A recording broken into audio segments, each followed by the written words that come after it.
Shavua Tov. On reprend, Baruch Hashem après Pesach, notre limoud.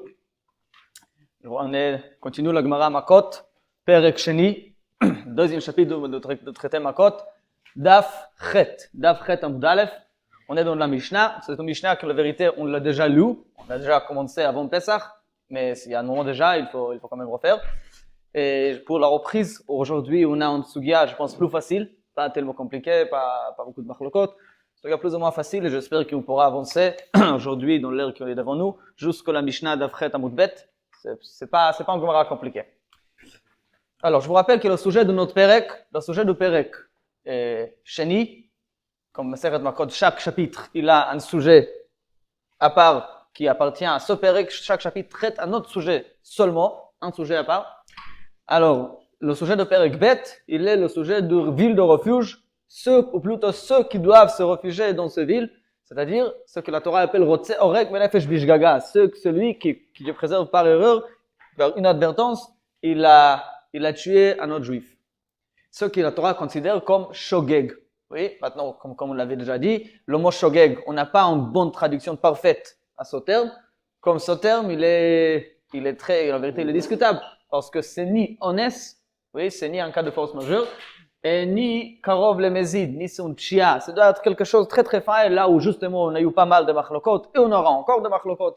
Comment définir tel cas, est-ce que là c'est anus, ou ça c'est shogeg, est-ce que là c'est mezid, ou c'est shogeg, et on le verrait même dans notre sugia un petit peu, ça veut dire que c'est quelque chose qui va être le fil conducteur de notre perek, depuis la fin, définir chaque fois le cas en question, différents cas, est-ce que ce cas en question, il est considéré comme shogeg, ou non, et sinon, est-ce que c'est parce que c'est pire? Et alors, la ville de refuge ne suffit pas, et le Goël Adam, le membre de famille qui est là pour venger, peut le tuer, ou bien le contraire, il est considéré comme un ous, oui, comme si c'était un cas de force majeure, et donc il n'est pas du tout coupable, et donc même en dehors du Miklat, le Goël Adam, le vengeur de la famille ne peut rien faire. Alors ça c'est toujours la question. Alors, on verra maintenant la Mishnah qui parle de différents cas. La première chose dans la Mishnah elle dit une halakha qui semble très très bizarre, justement quand la Gemara va tout de suite expliquer. Dit la Mishnah, Hazorek even lirshut harabim, celui qui jette une pierre dans le domaine public. A priori, celui qui fait un acte pareil, il est shogeg. A priori, ce cas-là, c'est un cas parfait du mezid, du karov le mezid au moins. Oui, on est bien d'accord, oui, que quand on jette une pierre, pourtant dit la Mishnah, Veharag, si il a effectivement tué quelqu'un, il se refuge dans les villes de refuge, c'est-à-dire que la Torah le considère comme shogeg. Très étonnant, et justement la Gemara va tout de suite traiter cette question. Qu'est-ce que ça veut dire? Ok, là on verra dans la Gemara. Encore une halakha. Rabbi Eliezer ben Yaakov Omer. Dans ce cas-là de celui qui jette une pierre, et il est considéré comme shogeg, comme la Gemara va le définir. Dans ce cas, il y a toujours une exception. Imi kesheyatzeta ha'even miyado. Hotsia la et rosho vekibla, harei ze patur. Dit Rabbi Eliezer ben Yaakov, c'est lui qui jette une pierre. Dans une manière, encore une fois, qui normalement, elle devrait être considérée comme shogeg. Mais, avant de le faire, on va dire autrement, au moment qu'il a jeté, il n'y avait personne. Seulement après, il y avait quelqu'un qui sortit sa tête par la fenêtre. Ça veut dire, il a apparu une fois que la pierre a déjà quitté la main. Oui, ici on dit il est patou, il est tout de même patou. Quand la Gemara va ramener la source de la Torah, et ça on peut donner une petite raison, on peut comprendre aussi que c'est quand même plus anus. Parce que pourquoi? Dans ce cas-là, en vérité, j'ai vérifié, oui, j'ai bien vu qu'il y a rien, il y a personne, et bam, après il a apparu une seconde, même pas une seconde après, il a apparu, il a reçu le pierre. Mais la Gemara va ramener quand même un pasouk pour nous enseigner cette halakha. Troisième halakha. Zarak et even le chatzero. Celui qui jette une pierre à son propre domaine, donc à sa cour. Chez lui à la maison, derrière sa maison, il a un cour. A priori, il a tout à fait le droit de le faire. Je suis chez moi, je fais ce que je veux. Donc, justement, dit la Mishnah, s'il y avait quelqu'un dedans, ve'arag, alors ça dépend. On a la très simple. Im yesh reshut la nizak, li kanes le sham. Si celui qui a souffert, oui, le nizak, celui qui était tué, il avait le droit d'y rentrer golé. Ça, c'est un cas de shogeg parce que c'est pas mezid d'un côté, oui, mais de l'autre côté, comme la Gemara avait expliqué, mais de l'autre côté, je suis pas anus. Mais s'il s'agit de quelqu'un qui décidait de rentrer chez moi, alors c'est lui qui paye le prix. Je ne suis pas responsable du fait qu'il y a quelqu'un qui décide de rentrer chez moi à la maison. Oui, comme a priori c'est très logique, et pourtant on dit dans Mishnah qu'il y a un pasouk pour nous enseigner. D'où on l'apprend. Sheneemar, la Torah, à Parashat Shoftim, que la Torah elle parle du sujet de Rémiklat, la Torah elle donne longue la Torah elle décrit longuement un cas qu'on a déjà parlé, si vous vous rappelez, lors de la Suga dernière, comment exactement définir ce cas, c'est quoi le cas, qu'est-ce qui est tombé, qu'est-ce qui est volé. On a vu ça. Deux personnes qui rentrent dans la forêt, et un de deux il est en train de couper le bois, et après il y a un objet qui est tombé, on a vu la marloque de quel objet il s'agit, et a tué un autre. Dit la Gemara. Parmi des autres choses qu'on apprend de cet exemple, on apprend aussi Asher Yavo et Reu Bayar, Mahayar, de la même manière que la forêt, c'est un endroit que rechute la Nizak, ve la Mazik, l'Ikanes Sham, c'est un endroit qui tous les deux ont le droit d'y rentrer. Et c'est ici qu'on a dit qu'il est considéré comme Shogeg, et donc il doit se réfugier dans les villes de refuge. Afkol, ainsi, tous les cas où on va dire la lacha de Harei Miklat, c'est seulement si rechute la Nizak, ve la Mazik, l'Ikanes Sham. Cela va exclure quoi? Yatsa, ça s'exclut Chatzar Baal Habayit, le domaine privé de celui qui jette. Et dans ce cas-là, she'en reshut la nizak likanes sham. Ok? Ça c'est la lacha que les chachamim apprenant de ce pasuk. Que la Torah a précisément donné l'exemple du forêt pour nous dire que ça doit être semblable au forêt où tous les deux ont le droit de rentrer et pas quelqu'un qui a décidé de rentrer après le prix de cette décision. La dernière halakha, Abba Shaul. L'Otana Abba Shaul, il dit qu'il y a encore une chose qu'on apprend de ce pasuk. Pourquoi la Torah a précisé, a donné cet exemple précis du forêt, là où on coupe le bois. Dire à Abba Shaul la chose suivante, très intéressante. Ma chatavat etzim reshut, afkol reshut. Dit Abba Shaul, une chose que la Gemara va un petit peu objecter, mais Abba Shaul dit, normalement, il n'existe pas, a priori, c'est ainsi que je veux dire, bien que la Gemara, ça va être un peu différent. A priori, quand on dit que quelqu'un, il coupe le bois, il n'est pas en train d'accomplir une mitzvah. On ne connaît pas une mitzvah de couper le bois. Il n'y a pas de mitzvah pareil. Oui. Alors, chativat etzim, couper le bois, c'est une chose qui est complètement reshut. Ça veut dire quoi reshut? Une chose qui est, comment dire, facultative, une chose qui est, chacun il fait. Pourquoi il le fait? Il le fait à son propre gré, parce qu'il a envie, parce qu'il a besoin pour lui-même. Mais il n'est pas en train d'accomplir une mitzvah. Dit Abba Shaul, c'est aussi une chose que la Torah c'est aussi une chose que la Torah veut nous préciser. Dans quel cas dit-on que celui qui a tué Beshogeg doit se réfugier dans l'Ir Miklat seulement si ça a été fait au moment qu'il n'était pas en train de faire une mitzvah. Il n'était pas en train de faire une chose que la Torah lui obligeait à faire. Il a fait une chose pourquoi? Ça pas son propre gré, parce qu'il a décidé, parce qu'il a eu envie. Seulement si c'est reshut. Ma chativat etzim reshut avkol reshut. Et ça exclut quoi? Quelques cas assez durs, me dit la Gemara, Yatsa, pour exclure le cas tragique d'un Ava Maked Bno. Si Dieu préserve, un père, il est en train de frapper son fils qui ne se comporte pas comme il faut, ou même s'il comporte comme il faut, qu'on verra dans la Gemara, mais qui est en train de, on va dire, éduquer son fils, et il utilise aussi les mains. Qu'on verra dans la Gemara que c'est une chose qui n'est pas seulement acceptable. Bon, il faudra comprendre cette Gemara, comment l'appliquer aujourd'hui, mais la Gemara va nous dire que c'est une chose qui fait partie intégrale du Chinuch. Et que Dieu préserve, il y a un grand accident, une grande tragédie qui a eu lieu, et le petit, il est mort. Que Dieu préserve. Alors dans ce cas, bien sûr, il est Beshogeg, et on dit que dans ce cas-là, il ne doit pas se réfugier à Ir Miklat. Pourquoi? Parce que il est en train d'accomplir une mitzvah. Comme ça lui est arrivé, pas au moment qu'il coupe le bois, ou un cas semblable à ça, c'est-à-dire, il n'est pas en train de faire une chose facultative, une chose stam, profane, mais il est en train d'accomplir une mitzvah, il ne doit pas se réfugier. Al derrière, c'est le prochain cas, Harav arodé talmido. Aujourd'hui, c'est une chose que le monde ne va pas accepter, mais un rab, il avait le droit, c'est un halakha aussi, c'est un halakha de l'Ichot Talmud Torah, de frapper ses élèves s'ils n'écoutent pas comme il faut. Bien sûr, il n'y a pas écrit, il ne doit pas le faire avec des bâtons, mais il y a oui une chose cette chose, elle est écrite dans la halakha, qui est aussi une partie du travail du rab, c'est de le bien cadrer s'il ne se comporte pas comme il faut.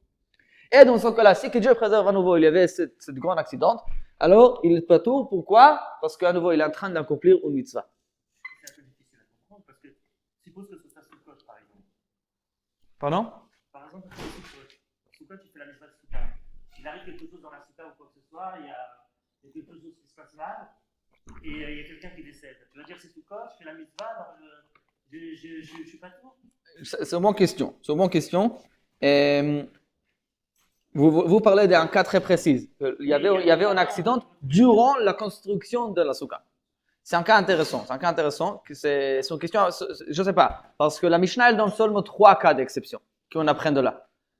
Mais de la discussion de la Gemara, on pourra comprendre que ce cas-là va être inclus aussi. Mais c'est à vérifier. Hein. C'est possible. C'est possible. C'est possible qu'on peut déduire cette halakha aussi. La Gemara c'est intéressant parce que la Gemara va parler de Sukkot, mais d'une autre chose. La Gemara va parler de ce cas-là, la Gemara va parler d'un cas précédent, et la Gemara va dire dans un autre cas de Sukkot, ça ne s'applique pas. Dans le cas que vous dites, c'est possible que ça va s'appliquer, oui. Bon, il faudra réfléchir. Quoi? Non. Je n'ai pas compris. Nous, s'il y a un mitzvah de construire une souka, alors au moment que je fais une mitzvah, je fais tomber quelque chose sur quelqu'un. A priori, ce n'est pas comme le cas du forêt.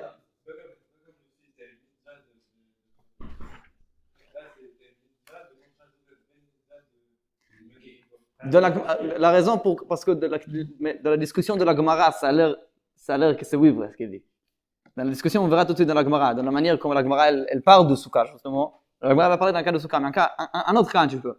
Et ça donne l'impression que dans ce cas, s'il y a un accident au moment de la construction de la Souka, ça va oui être pas tout. C'est intéressant, je ne peux pas vous dire oui à 100%, mais je vous montrerai dans la Gemara tout de suite. Vous verrez qu'il y a lieu de le dire. Oui. Ma question, c'est tout à l'heure 2 hommes qui rentrent dans la forêt. Pas pour une mitzvah, mais imagine, il fait très froid, il gèle et il a besoin de feu pour. Il a un bébé. Alors, la Gemara va poser cette question, mais avec un meilleur exemple. La Gemara va poser cette question-là. Là, on verra tout de suite. Alors, qu'est-ce qu'il nous donne la Mishnah? Je vous rappelle, on va résumer la Mishnah. Il avait quelques halachot. Le premier sujet, une halakha assez étonnante, c'est celui qui jette une pierre dans le domaine public. On dit qu'il est considéré shogeg. On ne sait pas pourquoi, mais il va y m'éclate. Deuxième halakha, que si il y avait personne au moment qu'on appelle ça, du jet, comme on appelle ça, au moment que je jetais, et après il a apparu, une seconde après il a apparu, et alors, c'est pour ça qu'il a souffert, il a subi cette pierre, ici, je suis pas tour. Troisième halakha, que s'il doit être un endroit où le nizak a le droit de rentrer, sinon, je ne suis pas responsable, je suis anus, oui, ou plutôt, quand la Mishnah elle dit, ça ressemble pas aux forêts, où tous les deux peuvent rentrer. Et la quatrième chose qu'on a pris de la Mishnah, c'est le fait, cette dernière halakha, que si je suis en train d'accomplir une mitzvah, par exemple, père et fils, Rav et Talmid, ou, le dernier exemple, on n'a pas encore lu, le troisième exemple que la Mishnah va donner, aussi je suis pas tôt. Maintenant, c'est quoi le troisième exemple que la Mishnah elle donne pour mitzvah? La vérité, c'est l'exemple qui est le plus compréhensible, au moins selon Rashi. L'exemple le plus simple que la Mishnah elle dit, Shliach Bedin. Dit Rashi, c'est quoi le cas? Il y a quelques pirouchim. Le pirouche de Rashi, il est très simple. On sait, notre masechet elle s'appelle masechet makot, oui, parce qu'à la fin du masechet, on prendra la halakha du malkot. Qu'est-ce qui se passe si le Beddin a examiné avec des médecins la force de cette personne et a dit cette personne elle peut supporter 21 makot, oui. Mais alors on dit que et alors on lui donnait ce qu'il pouvait normalement supporter et pourtant il est mort. Cette personne, c'est la faute de personne. Alors il était shogeg, mais de l'autre côté. Alors, normalement, si c'était un autre, alors, dans ce cas, a priori, le rotzer me mézid, le shliach bedin, on dit, étant donné qu'il est en train de faire une mitzvah, qu'on lui a imposé cette mitzvah, alors il va être pato. C'est beaucoup plus facile à accepter quand même que père et fils, Rav et Talmid, oui. Mais ça, c'est le troisième cas, le troisième exemple. Quoi? Ou il se trompait, ou il y a quelque chose qui a eu lieu au milieu. Ou il y a quelque chose qui se passait. Au maximum, c'est anus. Si vous voulez, si quelque chose c'est anus, mais c'est une discussion pourquoi c'est pas anus. De l'autre côté, pourquoi c'est pas karov le mezid? Parce qu'il est en train de frapper. Alors, c'est pas si simple, hein, mais bon. Ok. Alors, la Gemara maintenant va commencer de commenter la Mishnah cas par cas. Commençons par le premier, celui qui jette une pierre à Reshut Arabim. Dit la Gemara, les Reshut Arabim, il jette une pierre à Reshut Arabim, ben mezid ou? C'est pas shogeg, c'est lui qui jette une pierre dans le domaine public. Il n'y a pas plus gros mezid que ça. Amar Shmuel bar Yitzchak, oui, il faut dire que la Mishnah elle parle de quoi? Besoter et kotlo. Ça ne parle pas de quelqu'un qui prend une pierre et jette. Ça parle de quelqu'un qui est en train de faire des travaux à la maison, en train de détruire un bio. Et là, il y avait une pierre qui est tombée un peu trop loin, et c'est ici, dans le domaine public, et c'est d'ici qu'il parle la Mishnah qui est patou, qui est chaya, pardon. Ça, c'est considéré shogeg. Ok? Alors, au lieu de parler de quelqu'un qui jette, on parle de quelqu'un qui est en train de faire une chose, alors c'était plutôt un accident, c'était pas une chose volontairement jetée. Mais la Gemara ne l'accepte toujours pas. Aussi, il baille les yune, ça s'appelle pshia. Comme on détruit, comme on est en train de détruire un mur. Alors, le moindre des choses, c'est de faire attention où ça tombe. Et celui qui n'a pas fait, alors, ok, il ne va pas être anous, mais il est même pas choqué. Et celui qui n'a pas fait, ok, on va dire qu'il n'est pas un rotseach bemezid, mais c'est karov le mezid. C'est pas cher, il n'est pas choqué. Dit la Gemara, vesoteret kotlo balayla. On va dire que c'était la nuit. Là, il n'y a pas beaucoup de passages. Surtout à l'époque, il n'y avait pas d'éclairage, il y avait très peu de passages. Et la Gemara, alors ici, c'est déjà discutable. Quelqu'un il va dire, dans ce cas-là, on fait ce qu'on veut. Et pourtant, dit la Gemara, j'accepte même pas ça. Et même balayla nami baile leyune. Ça veut dire, la Gemara, elle est en train d'enseigner une halakha, que celui on pouvait dire autrement aussi, que celui qui veut détruire un mur de sa maison la nuit, oui, dans ce cas-là, même la nuit, il faut faire attention. Bien qu'on aurait pu dire, c'est pas grave. Et donc, la Gemara, pour le moment, on est... Alors, pourquoi il est chayav? Dit la Gemara, il faut préciser le cas encore plus. Besoter et kotlo la ashpa. On parle de celui qui détruit un mur, mais pas dans le domaine public. La Mishnah, elle dit Reshut Arabim, et c'est vrai, Reshut Arabim, c'est jamais choqué. Il faut dire que c'était vers où? Vers un endroit d'où ashpa. Ashpa, c'est ce qu'on appelle aujourd'hui la poubelle. Un endroit qui est là-bas où on jette tous les déchets. Maintenant, oui, et à l'époque, on verra tout de suite, ça servait à plus. Comme c'était l'endroit sale, à l'époque, il n'y avait pas de toilettes disponibles partout, alors ça c'était utilisé pour cela aussi. Ça c'était l'endroit à l'extérieur de la ville. Alors, dit la Gemara, c'est à cet endroit-là, qui est un endroit qui n'est pas du tout, qui n'est pas fréquenté, c'est ici où il l'a fait. Dit la Gemara encore, hayashpa hichedami. De quel cas on parle? De quel cas il s'agit ici pour cette ashpa, pour cette poubelle? S'il y a quand même plusieurs personnes qui arrivent pour faire leurs besoins, alors à nouveau poshéa. Même ça c'est umshia. Maintenant de l'autre côté, s'il s'agit d'une ashpa où il y a vraiment personne, ici de la Gemara, ça va à l'autre extrémité, c'est déjà un anus. C'est pas shogeg. Alors c'est ni soit mezid ou anus. La Gemara elle dit, je vois pas un cas de shogeg, donc c'est lui qui détruit son mur, on lâche pas. Parce que soit il va être cas du cher, parce qu'il y a des gens, et s'il n'y a pas, c'est encore moi qui reshut arabim la nuit. Reshut arabim la nuit. Ça, c'est un cas qui est toujours, ça n'existe pas, reshut arabim, mais il n'y a pas de monde. Ashpa, qu'il n'y a pas de monde, il n'y a pas de monde. Alors tu m'as machanus. Alors dit la Gemara, l'otzricha, amar Rav Papa, pardon, l'otzricha, ela leashpa ha'asuya lipanot ba balayla, ve'en asuya lipanot ba bayom. Ve'ika de mikre ve'yatif. Dit la Gemara, il faut dire qu'on ne parle pas la nuit. Déjà, on parle le jour. Oui, on parle l'ashpa, mais le jour. D'ailleurs, Tosfot, il dit qu'en vérité, à partir de ce moment, il ne faut même pas parler de celui qui détruit un mur, qui parle de celui qui jette, comme la Mishnah. À partir d'ici, ça peut rester calme, ça peut rester simple. Il jette en pierre envers la hashpa. Mais de quel hashpa on parle? Une hashpa où la nuit, il y a des gens qui passent. C'est le contraire de Reshut Arabim un petit peu. Oui. La nuit, il y a des gens qui passent pour faire leurs besoins, comme personne voit. Ve'en asuya lipanot ba bayom. Mais le jour, ça veut dire elle est située dans un endroit où c'est trop visible ou quoi, et alors le jour, les gens ne vont pas passer. Mais pourtant, ikademik reveyatif. Alors c'est possible quand même, c'est pas étonnant de voir des gens là-bas. Peut-être ça dépend du niveau de saleté, je ne sais pas exactement de quoi ça dépend, de quel cas on dit qu'il n'y a pas de gens, de quel cas parfois ça arrive. La Gemara, elle ne précise pas, mais c'est dit la Gemara.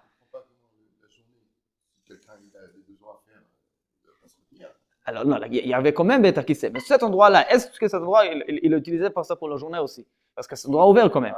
Alors ça dépend un petit peu de là où il est situé, à quel point il est visible. Oui, la question est à quel point il est visible. Dit la Gemara, c'est un cas que les gens utilisent durant la journée seulement s'il n'y a pas d'autre choix. Alors, dit la Gemara, alors, poshéa le have. On ne peut pas dire qu'il est poshéa, normalement, cet endroit n'est pas fréquenté durant la journée. Mais parce que ça arrive quand même des gens qui passent. C'est pas impossible. Maintenant, encore une fois, c'est très difficile à définir parce qu'encore on est en train de marcher sur cette file. Est-ce que c'est ni Mézid entre Mézid et Anous? Alors, c'est possible qu'il y ait du monde, mais il n'y a pas beaucoup. Moi-même, on a un peu mal à dire. Alors, c'est quoi? Dans quel cas je vais dire ce cas maintenant? Demain, je vais voir un ashpa. Comment je pourrais définir? Est-ce que ça arrive micrévéatif? Je ne sais pas. C'est très difficile, mais plus ou moins, il faut mesurer, est-ce qu'on considère ça normal, est-ce que c'est une chose, et quand je verrai quelqu'un, comment je vais réagir? Oui? La nuit, c'est normal. C'est un endroit comme ça. La nuit, c'est normal de voir des gens. C'est prévu, on va dire, pour l'utiliser la nuit. Le jour, j'attends pas de voir personne, mais je suis pas étonné de voir quelqu'un. C'est pas Reshut Arabim, mais c'est quand même un domaine public. Alors, dit la Gemara, ici, comme c'est bien entre, alors durant la journée, c'est Shogeg. Non, le jour, la nuit, tu vas être Mésid. Il y a du gens, il y a du monde. Le jour, c'est pas Anous, mais pas Shogeg, pas Mésid non plus, c'est Shogeg. C'est pas clair, un clair de Shogeg. Ça, c'est Shogeg. Shogeg, c'est quoi? Shogeg, c'est entre Mésid et Anous. Et c'est toujours ce qui est difficile à définir. Shogeg, c'est un terme très difficile à traduire, parce qu'on va dire en advertence, et ça inclut tout. C'est pas exact, hein? Toujours Meshpocher, c'est toujours Mésid. C'est toujours Mésid. La Gemara, elle a dit déjà. Même Balaïla, ça n'existe pas. Pas seulement jeter un pierre, même détruire un mur. Reshut Arabim, ça n'existe pas. Reshut Arabim, il faut toujours prévoir des gens qui passent. Elle est faite pour ça. Oui, même la nuit. Ça, c'est la Gemara a déjà dit. Reshut Arabim, on ne parle pas. Alors, quand la Mishnah, elle a dit Reshut Arabim, ça ne peut pas être Reshut Arabim Kipshuto. Ça veut dire, on s'est étonné sur la Mishnah, on avait raison. C'est pas Kipshuto. Il faut dire que ça parle d'un domaine public, mais pas Reshut Arabim et Kipshuto. Un ashpa du Rabbi. Ok?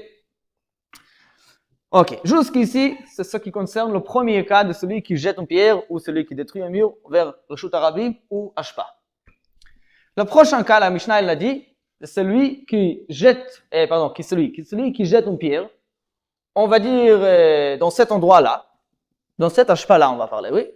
Là où il n'est pas Anous, mais il n'est pas Mézid, où il est Shogeg, où il devait être Hayab, mais on parle d'un cas où il a vérifié qu'il n'y a personne. Il a regardé, il n'y avait personne. Et après, après qu'il a jeté, il y a quelqu'un qui sortit derrière le mur, et sorti de sa tête, et il a reçu le pierre, il est mort. Dans ce cas précis. La Rabbi Eliezer ben Yaakov dit, dans ce cas-là, il n'est pas tout. Maintenant, a priori, la svara, elle est parce que c'est Anous. A priori. Mais il ramène quand même un pasouk. On verra tout de suite dans la Gemara. Rabbi Eliezer ben Yaakov Omer v'chul. Tanu Ravana. La Torah, quand elle parle de ce fameux exemple de forêt, oui, de celui qui coupe le bois dans la forêt, la Torah, elle dit que l'objet qui est tombé, comme on a vu dans la suga dernière, quel objet il s'agit, mais l'objet qui est tombé, Umatza et Uvamet. Cet objet a, entre guillemets, trouvé la personne qui a subi ce coup. Oui. Ça retrouvait la personne. Je ne sais pas si on peut dire cette expression en français. Rencontrer, oui, ça tombait ou sur cette personne, ça trouvait cette personne. Ça, c'est le mot de la pasouk. C'est le mot du pasouk. Dit la Gemara, qu'est-ce que ça veut dire? Umatza. Trouver, ça veut dire prat le mamtsi et atzmo. Ça veut dire qu'on a trouvé quelqu'un qui est là déjà. C'est pas que la pierre est arrivée là où il n'y avait rien. Eh bien, quelqu'un, il est apparu. Il s'est fait trouver. C'est la pierre qui lui a trouvé et pas celui qui s'est fait trouver au pierre. C'est pas celui qui est, ça veut dire que ça devait être quelqu'un qui est là déjà. Il est déjà ici avant et cet objet lui a trouvé. Ouais, mais quand on dit trouver, c'est-à-dire qu'on cherche. La pierre, elle ne cherche pas à trouver quelqu'un. Non, c'est une expression, bien sûr que c'est une expression, mais l'idée elle est pour dire trouver, je le précise parce que la Gemara va tout se poser en question. Mais pour le moment on précise que quand on dit trouver, ça veut dire quoi? Qu'il était là et le pierre a trouvé lui et pas le contraire, qu'il n'était pas là et celui qui se retrouvait. Oui. Ça, c'est ainsi que la Gemara elle dit que trouver représente, retrouver, ça fait comprendre qu'il était là déjà. Quand il a jeté la pierre, la personne elle a avancé et les deux s'est retrouvés sur la trajectoire. Il était là. C'est une très bonne question. C'est une très bonne question. Oui, c'est une très bonne question. Et ça a l'air que c'est lié un petit peu à qu'est-ce qu'il savait la personne qui jette. Par rapport à lui, par rapport à ce qu'il voit. Si il a vu la personne marche, alors il est là déjà. Mais si il voit pas, l'exemple qui est donné, il me semble, le Rambam, il est décrit un petit peu, il me semble, si je ne me trompe pas, qu'il y avait une fenêtre et la personne elle sort. Il jette comme ça, quelqu'un sortit de fenêtre. La personne qui jette ne pouvait pas savoir qu'il va sortir. Peut-être si on regarde, Hachem il sait qu'il est en route, mais sinon on ne sait pas. Ça dépend un petit peu si je comprends bien, ça dépend de celui qui jette par rapport à son. Oui. Comme une voiture, quand il sort. Alors ça, et on sait que si moi je fais tout ce qu'il faut, il y a un enfant qui saute sur le rue. Moi je suis en vert, c'est pas. Alors chez Anous. Alors, et ça qu'il dit, Mamtsi et Tatzmo. Mikan amar Rabbi Eliezer ben Yaakov, l'alacha que nous voulons dans la Mishnah, im mi sheyatzta ha'even miyado. hotzi ala et rosho vekibla patour. Si c'était une fois que la pierre a été jetée, la personne est apparue, il est patour. Ok, c'est ainsi qu'on apprend ou matzah. Pose la Gemara en question, la Gemara va objecter parce qu'on trouve, a priori, une interprétation contradictoire à ça, pour ce même mot, ou matzah. Le même dit la Gemara, tu veux me dire de matzah meikara mashma? Tu veux me dire que le mot matzah retrouvé laisse entendre que il s'agit d'une chose qui a été là, qu'il a retrouvé une chose qui était là déjà? Dit la Gemara veramini. En objet, tu trouves une chose au contraire. Il y a un halakha, je brièvement sans rentrer dans les détails, il y a un halakha qui explique à la fin de Sefer Vaikra, qui concerne celui qui vend, qui a ce qu'on appelle Sde Achouza. Il a un champ, il a un terrain en Eretz Israël, mais pas un terrain qu'il a acheté d'autrui, mais un terrain qui lui appartient de son père, de ceux qui ont hérité Eretz Israël. Il appartient à, on va dire, à Shevet Zvouloun, et il habite effectivement à Shevet Zvouloun, ce qu'il a reçu de son arrière-grand-père, qui est rentré en Eretz Israël. Ça, c'est Sde Achouza. C'est vraiment à lui. La halakha concernant Sde Achouza, que de manière générale, qu'on le vende, il peut le toujours récupérer. Il a toujours le droit, plus que toute autre personne, même s'il l'a vendu, s'il avait besoin, il a toujours le droit de le racheter. Même si l'autre il ne veut pas, parce que la vérité, ça appartient à lui. Pour la Torah, c'est à lui plus que toute autre personne. Après, il y a plus de détails, c'est lié avec Yovel, c'est la différence entre ça et Sde Bikna, un champ acheté, il y a plusieurs halachot. Mais ça, de manière générale. Maintenant, la Torah, elle dit, par rapport à ça, que celui qui était obligé de vendre son champ, oui, il y avait une personne qui était obligée de vendre son champ. Et pourquoi, par exemple, pourquoi il était obligé? Parce qu'il n'avait pas d'argent, il a eu besoin d'espèces pour vivre. Et après, dit la Torah, Hesiga yado ou matza kedeigu la Torah. Après, financièrement, sa situation, elle était devenue mieux, oui, il s'est amélioré. Et alors, Hesiga yado, il a trouvé des moyens. Et dit la Torah, ou matza, c'est le seul mot qui nous intéresse, oui. Et il a retrouvé de quoi racheter son champ de l'autre. Ça, c'est le cas. Et dit la Torah, dans ce cas-là, lui, il est prioritaire à toute autre personne. Il a toujours le droit de venir, de bonjour, c'est moi qui l'ai vendu il y a 20 ans. Mais aujourd'hui, j'ai le droit de le racheter. Oui, il paye l'argent, il récupère même, il a le droit. Maintenant, la Braïta, maintenant, qu'on verra tout de suite, elle dit que la Torah, elle a appliqué ce terme ou matzah pour dire qu'il y a une exception. Il y a un cas où la personne, elle n'a plus le droit, elle n'a plus de cette priorité de racheter son champ. Dans quel cas? Dit la Gemara, si la personne, elle avait deux champs, ok? Et un, on va dire, il était meilleur, elle était moins bon. L'autre, ou il était plus proche aux autres champs à lui, l'autre, il était plus loin, peu importe. Et il a vendu une,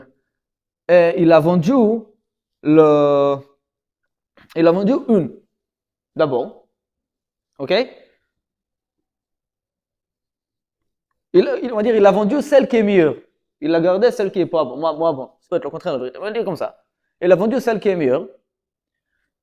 Et après, qu'est-ce qu'il dit? Après, il avait encore une fois besoin. Alors, il a vendu la deuxième. Ok? Il a vendu la deuxième, celle qui est pire. Et maintenant, avec l'argent qu'il a récupéré, il veut revenir et racheter la première qu'il a vendue. Ok? Quelqu'un qui avait deux, et au fur et à mesure, il a vendu les deux. Dit la Braïta, dans ce cas-là, il n'a plus le droit de le faire. Il n'a plus la priorité, il n'a plus ce droit de dire, voilà, je vais récupérer mon champ. Pourquoi? Parce que dit la Gemara, regardez le mot, veramine, ou matzah, prat le matsui. La Gemara dit, ou matzah, ça veut dire que ça vient d'apparaître. L'argent vient d'apparaître, il vient de retrouver l'argent. Il n'avait pas d'argent avant, c'est pour ça qu'il a vendu, et c'est maintenant seulement qu'il a. Maintenant, dit la Gemara, celui qui veut maintenant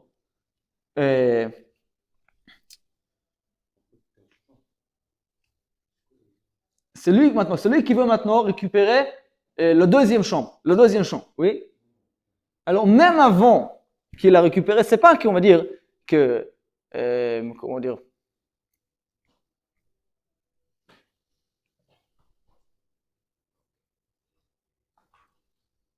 une seconde, je vais bien trouver le nom. Pardon. Une seconde, je ne veux pas dire une bêtise. Excusez-moi.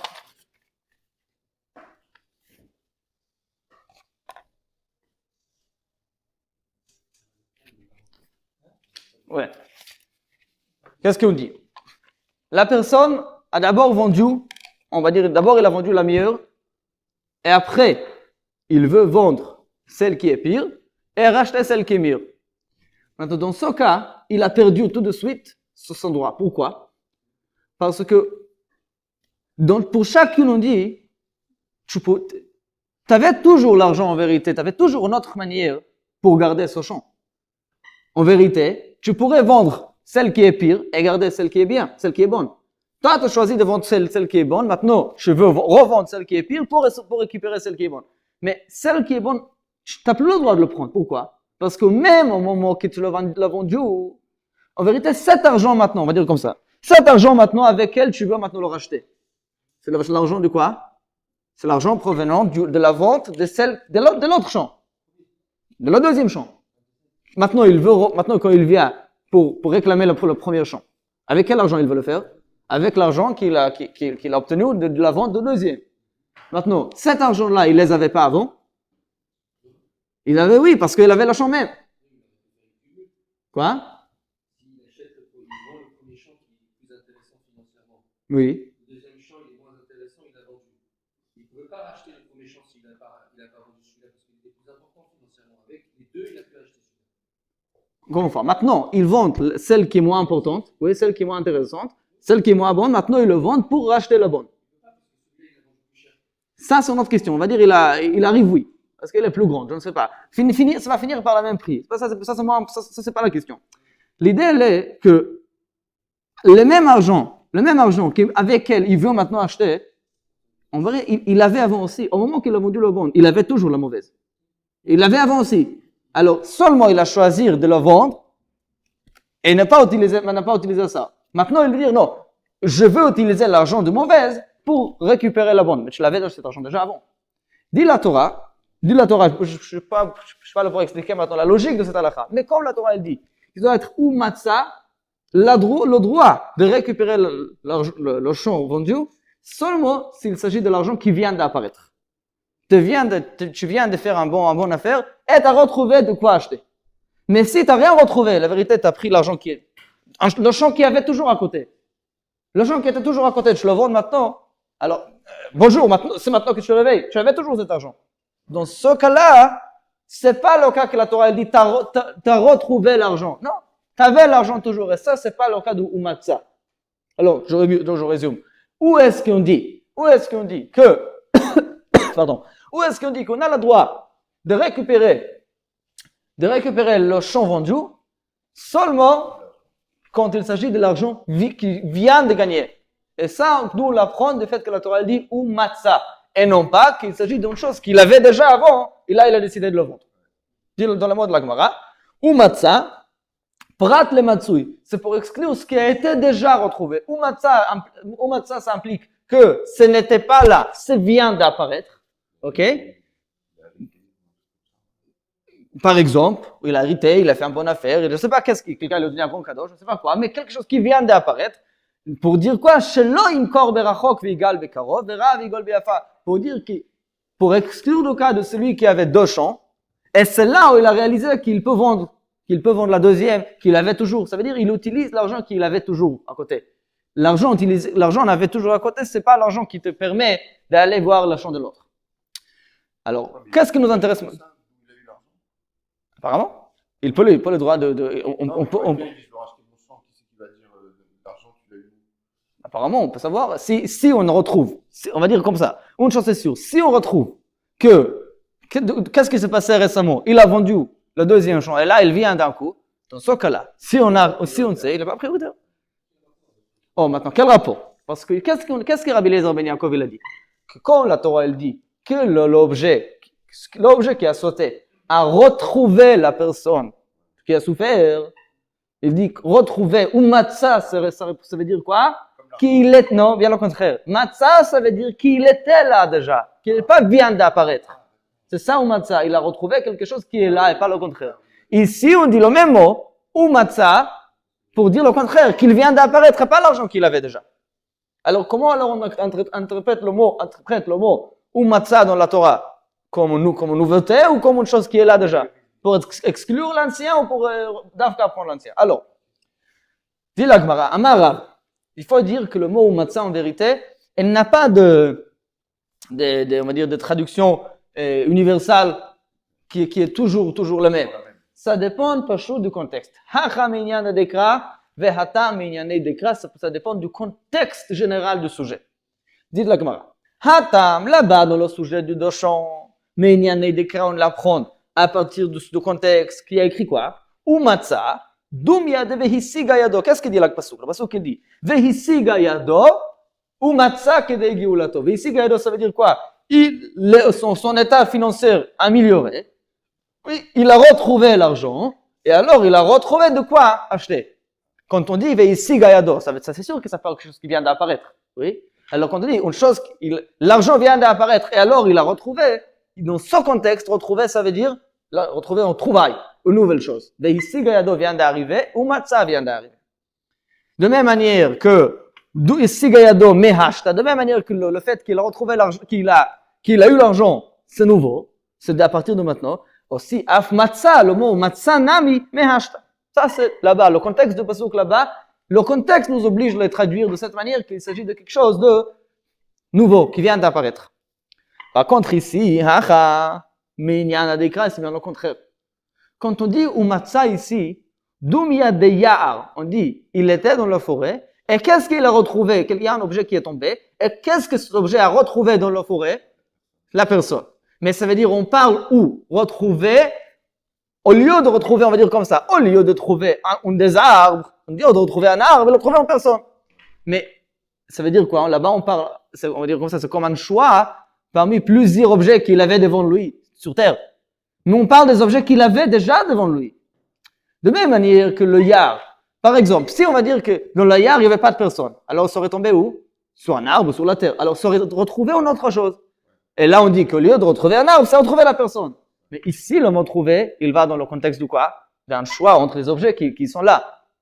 C'est parce que ça dépend du contexte. Quand on parle, il a eu l'argent, et alors il a retrouvé, ça veut dire à partir de maintenant, c'est un trouvaille qui vient d'apparaître.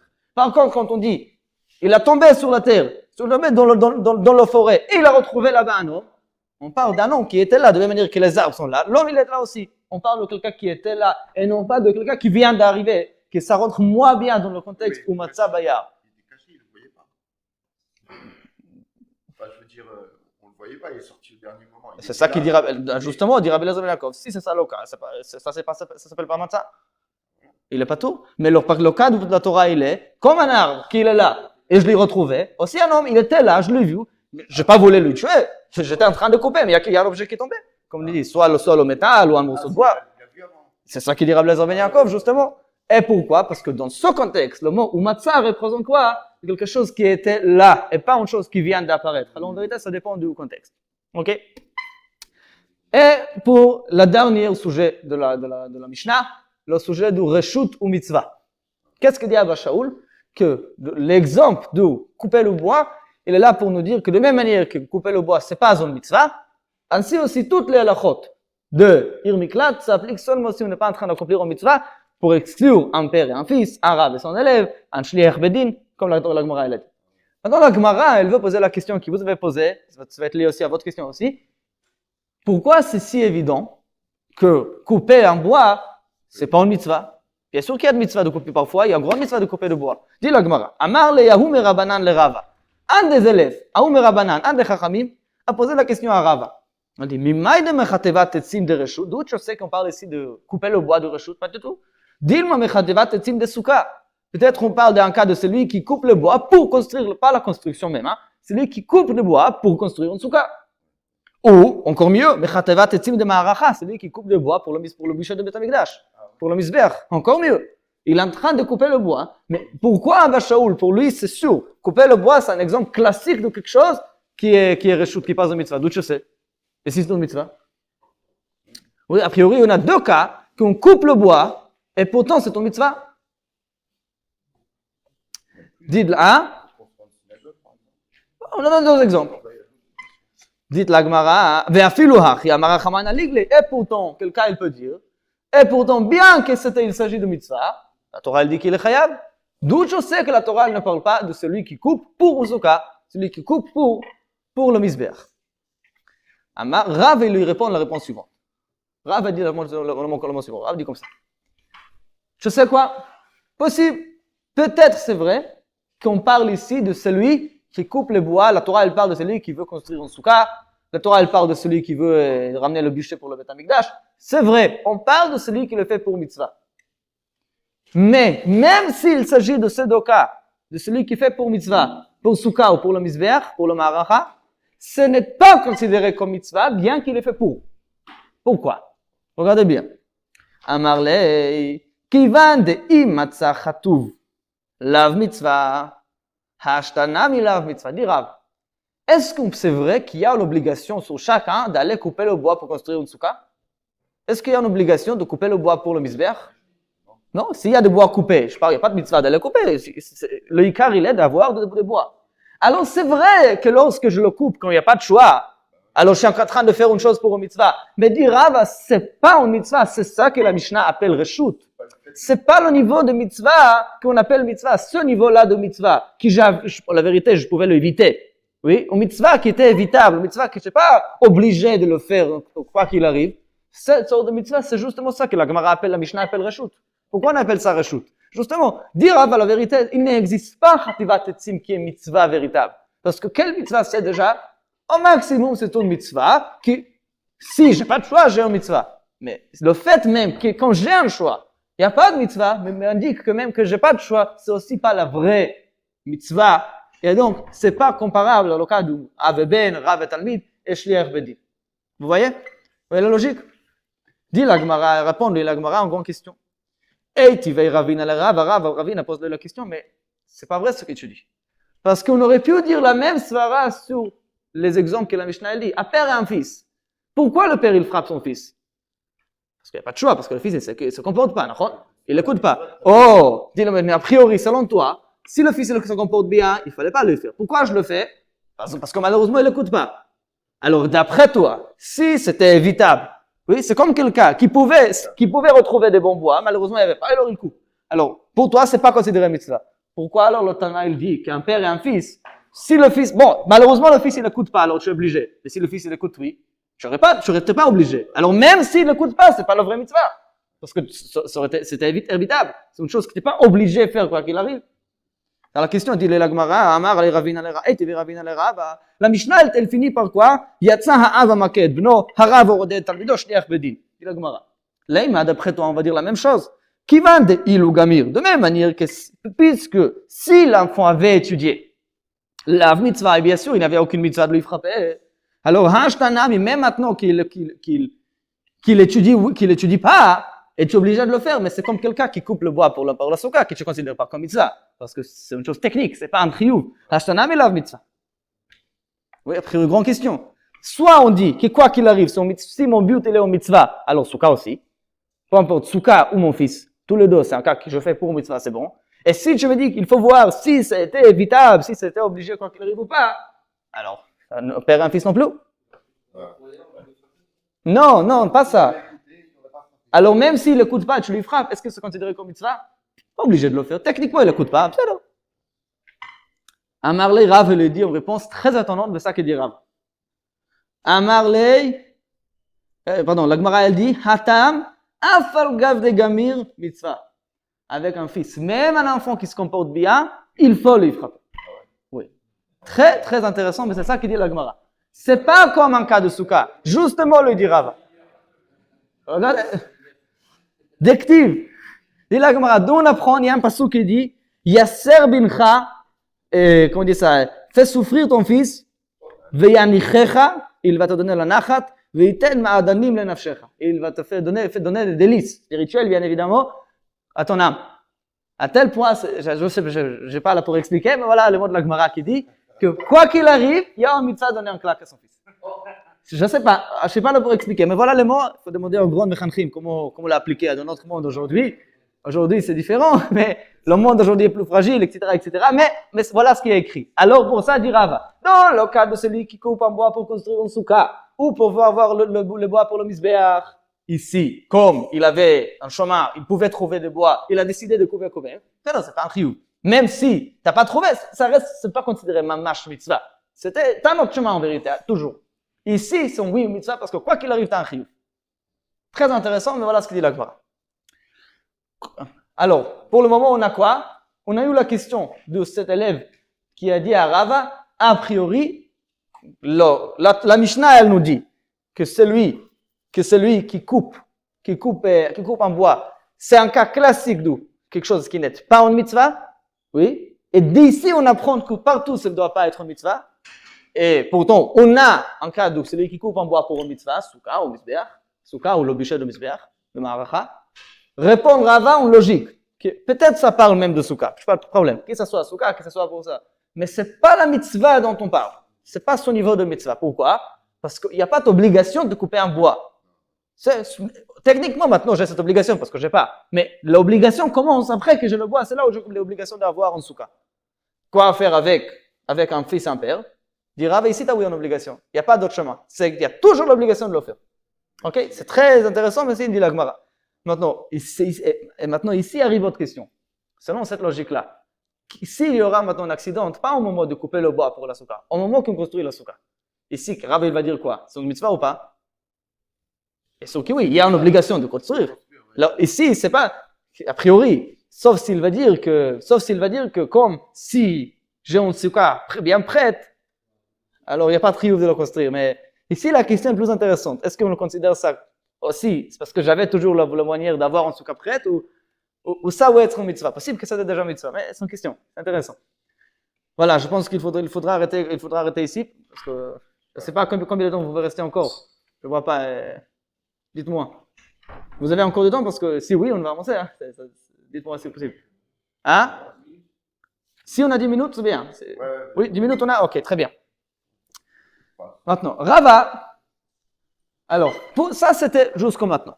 Maintenant, Rava veut revenir à l'arrière sur sa première réponse, sur ce qu'il a dit, d'où il sait que dans notre Mishnah, d'où il sait que quand la Torah elle dit qu'on coupe en bois, qu'on coupe de bois, c'est pas une mitzvah. Qu'est-ce qu'il dit Rava? Parce que même s'il s'agit de pour soukha ou pour maracha, c'est pas le même niveau de mitzvah obligatoire. Oui, c'est ainsi qu'elle explique. Non, Rava dit en vérité, il fallait donner une réponse beaucoup plus simple que ça. Pourquoi? En vérité, dit Rava, la Torah ne pouvait pas, c'est pas possible de dire, bichlal, que la Torah elle parle de quelqu'un qui coupe le bois pour une soukha ou pour un misbeach. Jusque maintenant, Rava disait quoi? Que ce soit un soukha, que ce soit un misbeach, mais c'est pas la vraie mitzvah. Oui? C'est pas une mitzvah obligatoire. Maintenant, dit Rava, ce ne peut pas parler de soukha, il ne peut pas parler de maracha. Pourquoi? Regardez. Hadar amarava, lav milta ide amari. J'ai pas bien répondu. C'est pas bien ce que je lui ai dit. La réponse est beaucoup plus simple. Moi, j'ai commencé à creuser. Même si ce soukha, c'est pas le même niveau de mitzvah. Plus simple. Ça parle pas de celui qui veut construire un soukha ou de celui qui veut faire un misbeach, qui veut avoir le bûcher de misbeach. Pourquoi? Parce que la Torah, elle dit, Asher yavo et re'eu bayar. Maintenant, j'ai pas la bonne traduction. La Torah, elle dit qu'il s'agit de quelqu'un qui, j'ai pas la bonne traduction, c'est peut-être le Gmarot en français, il se traduit bien, mais Asher, ça représente qu'il a fait par son propre choix, par son propre gré. Qu'il a choisi, qu'il a vu, qu'il a voulu aller dans la forêt pour couper. Comme ça, interprète Rava le mot Asher yavo et re'eu bayar. C'est lui qui a parti dans la forêt. Mais c'est pas écrit dans le pasuk, mais dit Rava, ça s'entend comme quelqu'un qui a décidé d'aller de le faire. Qui a décidé de le faire. Ça veut dire quoi? Il avait le choix. Il a décidé d'aller. Il pouvait, oui, il pouvait, non. Maintenant, le pasuk même est écrit de manière qu'il ne peut pas parler du soukha. Parce que quelqu'un qui n'a pas de bois, il est obligé de construire un soukha. Il a le choix d'aller ou pas aller? Non, c'est pas son choix, il est obligé d'aller. Techniquement, oui, tu as raison que c'est technique. Mais là, dans les circonstances actuelles, il est obligé d'aller chercher du bois. D'accord? Alors, dit la Gemara, dans ce cas-là, de celui qui construit un soukha, la Torah, elle n'aurait pas dit Asher yavo et re'eu. La Torah, elle dit, je sais pas, Vechi yavo, je sais pas le bon expression qui montrerait plus que la personne était obligée d'y aller. Et du fait que la Torah elle dit Asher yavo et reu, dira ça pour moi, ça s'entend pour quelqu'un qui avait le choix de le faire ou pas faire, il a décidé de le faire quand même. Hein? Donc, il est pas Sinon, obligé. ça devrait être écrit ve'im. Il n'y avait pas peut-être. besoin- il avait pas besoin de bois alors. Non, qu'il le fait pour construire soi-même une petite maison, je ne sais pas, mais c'était pour lui-même, il veut construire une table, peu importe. Mais c'est pas un mitzvah, c'est un cas. D'accord. Par contre, souka ou pour le bûcher de Misbeach, c'est pas un cas de Hacher. Le dirava, c'est pas seulement que même si ça parle de souka, c'est pas le même niveau, oublie ça. Ça ne parle pas de celui qui est obligé de le faire. Ça parle de quelqu'un qui est parti de le faire. Pourquoi? Parce qu'il veut construire une table. Alors on se dit, si on parle de quelqu'un qui a besoin d'une souka, misag et d'Elohai, est-ce qu'il a besoin de choix? Il est obligé d'aller. C'est ainsi que dit Rava finalement, qu'en vérité, le pasuk ne peut pas parler de mitzvah bichlal. Pas seulement que même si oui, c'est pas le même niveau, ça parle pas de mitzvah parce que l'expression de la Torah avec Asher laisse entendre que ça dépend de lui. Amar le Rava de Barava le Rava. Rava de Barava, il n'accepte pas cette manière de comprendre le pasuk. Il dit, moi je suis pas d'accord que le mot Asher laisse entendre que c'est un choix, que c'est rechute. Pourquoi? Kol heicha dektiv Asher de Ibaï, ou pour toi, chaque fois que la Torah elle applique le mot Asher, c'est pour dire qu'il avait le choix. Et la meata, moi j'ai une question.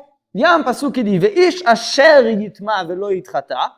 Un homme, la Torah dit comme ça, un homme qui est devenu impur par un mort. Oui, il était en Lévaïa, peu importe. Il est devenu impur. Il était dans le cimetière. Un homme qui est devenu impur. Et il n'a pas reçu l'aspersion de l'eau lustrale pour débarrasser Adouma. Oui. Et il est rentré à Beth Amikdash, dit la Torah, c'est très grave, c'est un rapprochement du karet, c'est une position très grave. Dire Ravada, selon toi Rava, quand on dit Asher, ça veut dire de quelqu'un qui avait le choix. Oui. Alors pour toi Rava, la Torah elle parle ici de quelqu'un qui est devenu impur par un mort, pas parce qu'il avait la mitzvah de le faire, mais parce qu'il a choisi de le faire. C'est comme ça qu'il dit Rava. Asher, ça veut dire de Ibaï. Oui. Pour toi alors, c'est lui qui a choisi de devenir impur par un mort. S'il rentre à Beth Amikdash, il est tamé. Demain, qu'est-ce qui va se passer s'il est devenu impur pour un met mitzvah? Comme la suite de la Gemara. C'est lui qui devient impur par un met mitzvah. Ici, il avait l'obligation de devenir impur. Même un Kohen Gadol a cette obligation. Met mitzvah, s'il trouve un mort dans la rue, un juif, que personne connaît, c'est à lui de le faire. Il a l'obligation. Alors ici, qu'est-ce que tu vas dire à Abba? Ici, il a le droit de rentrer à Beth Amikdash. Parce que la Torah, elle a dit Asher, alors ça représente que c'est seulement si c'était par son choix qu'il est devenu impur et que c'est assourd. Il dit, pour toi, ça veut dire Asher, Iba mitame, Iba elo mitame. Alors, met mitzvah, pour toi alors, si ça va être un met mitzvah, de l'osag et de l'omitame, s'il avait l'obligation de devenir impur pour lui, Hachinami de Pator, alors oui, ici la Torah, elle parle pas, ici il a le droit de rentrer à Beth Amikdash, parce qu'il y a écrit Asher. Alors, dira Rava de Barava, je suis pas d'accord avec toi. Le mot Asher n'implique rien du tout. Le mot Asher ne dit pas qu'il s'agit de quelqu'un qui a fait par son choix. Ça peut très bien parler de quelqu'un qui a été obligé de le faire. Répond-le Rava, non, c'est pas vrai.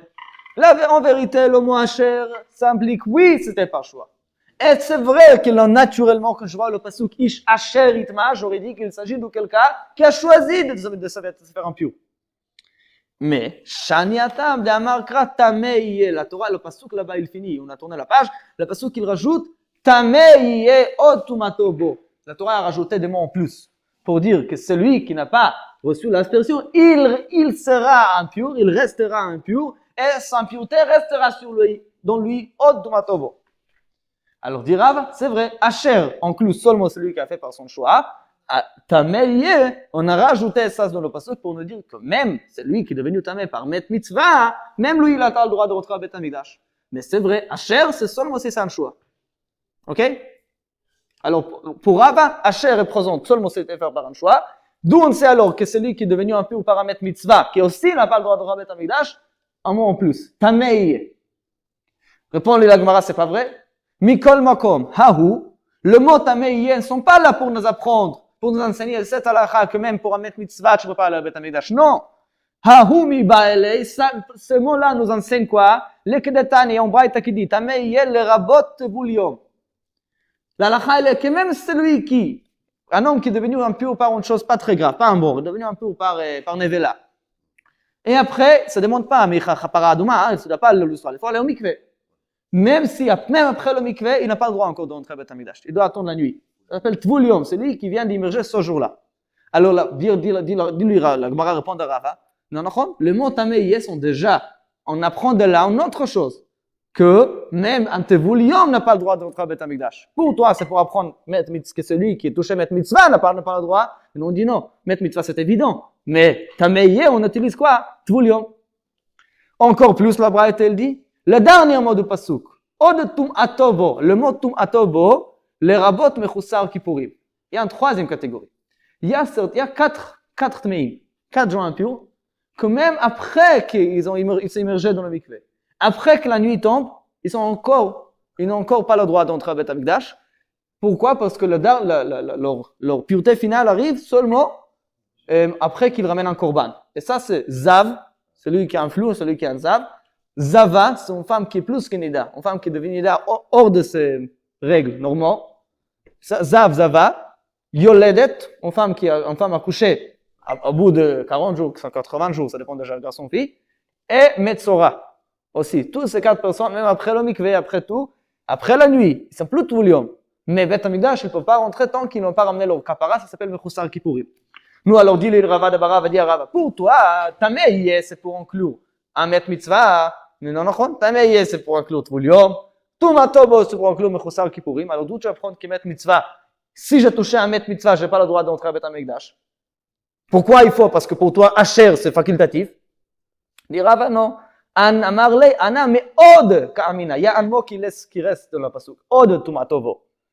Tvul Yom, Tameh, c'est Tvul Yom. Tumatovo, mechusar kippurim. Od, tumatovo, c'est pour dire que même si je me suis devenu impur par un Met Mitzvah, je suis encore interdit de rentrer à Beth Amikdash. Ok?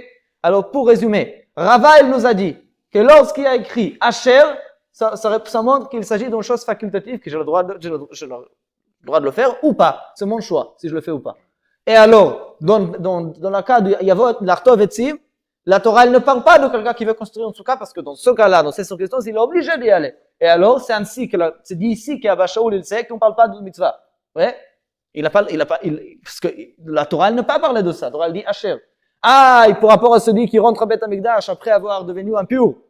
Oui? Après qu'il est devenu impur, on dit que il y a écrit Asher, alors d'où on sait que Met Mitzvah. Il y a un mot en plus, Od, dans le passage il y a un mot Od, pour dire que même celui qui est touché à Met Mitzvah n'a pas le droit de rentrer à Beth Amikdash. Ça, c'est ainsi que Rav va apprendre le mot Asher. Ok, on va le sujet, on va terminer Bezrat Hashem la semaine prochaine, on verra encore une discussion avec Rava qui sont là-bas. Merci beaucoup. À bientôt Bezrat Hashem. Shavua Tov.